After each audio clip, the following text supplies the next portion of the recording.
Hello folks, welcome to Legacy IAS. In today's video, we'll be looking into the art and architecture of your Slave Dynasty or Mamluk Dynasty belonging to the first dynasty of your Delhi Sultanate. Alright, let's get into the video. Now, when it comes to architecture, alright, as we have said, the Delhi Sultanate got established first with the invasions of your Ghazni and Gori. Alright, see, we've seen in your political part of the Delhi Sultanate or your slave dynasty, what is the difference between an invasion and a dynasty? Okay, invasion comes here, loots, plunders, and then takes away the wealth, goes back. Whereas dynasty set up in India is for, to make sure that they will continue, which means they will give an importance to art and architecture rather than your invasion, which is keen on destroying the art and architecture. Understanding? Now, we said your Delhi Sultanate, this comes under your dynasty, which means they will focus on your art and architecture. Alright. Now, we said the first dynasty is the slave dynasty or your Ilbari dynasty or Mamluk dynasty, under which the first person, your Qutub Aibak. Now, he started, with the construction of mosques. Now, how was the mosques constructed? Either with old buildings or old temples were renovated into mosques or new mosques were constructed. Alright. The Qutub Aibak built the first mosque, in India, in Delhi.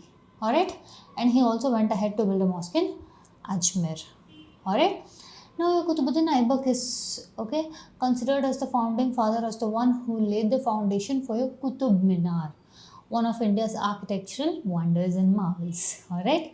So, when it comes to Qutub Minar, yes, he laid the foundation, he laid the base, he started with the construction of Qutub Minar and he built one story, of the Qutub Minar. Right. Now, Qutub Minar was constructed in the memory of a Sufi saint.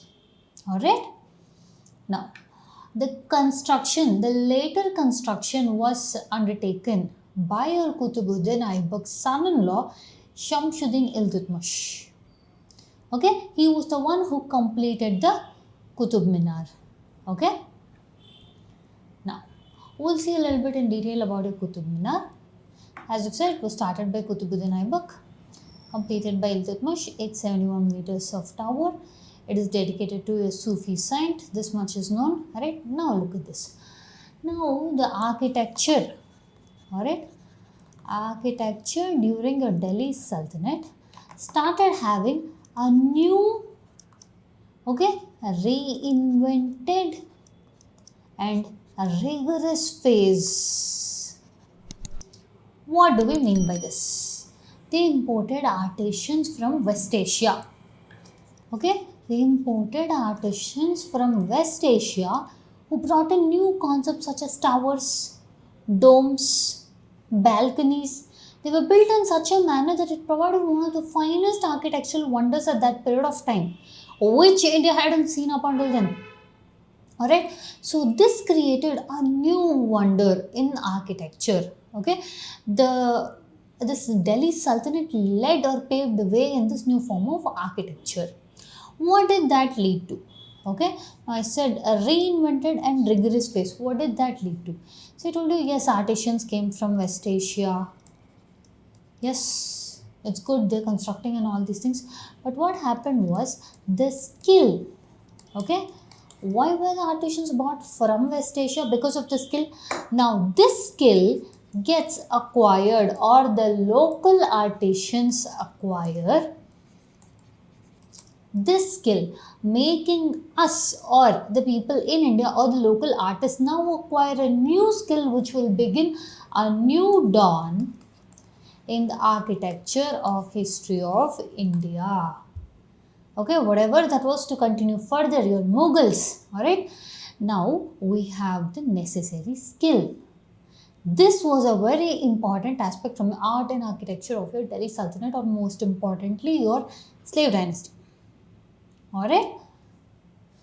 The balconies of this tower was projected from the main building. Alright. Now, the same Qutub Minar. your Alauddin Khilji, that is the next successor of your slave dynasty, okay, is your Khilji dynasty. He, that is your Alauddin Khilji, added a entrance to your Qutub Minar by the name Alai Darwaza. Alright, look at this. This is the marvelous Qutub Minar in Delhi. Alright, look at this. Now, how was the art? Okay, as and when we speak about the artisans came from West Asia, the arches and domes, everything started coming up in the procession. Everything started having a perfection to an extent that, okay, it wasn't there in the predecessor time. Alright, now what happened was, one example with respect to this is the Tomb of Balban, which is considered as the first true arch. Okay, look at this. This is the Tomb of your Balban. So your art and architecture, okay. Now your slave dynasty, it didn't rule for pretty much longer time, but it was the beginning of the Delhi Sultanate. For the beginning of Delhi Sultanate, the building or the construction, the art, the architecture, what they did, laid as a foundation stone to the entire Delhi Sultanate. If you would consider the architecture and art of your Delhi Sultanate, and more specifically towards your slave dynasty, this is a strong foundation. Okay, this is a foundational zone of the dynasty.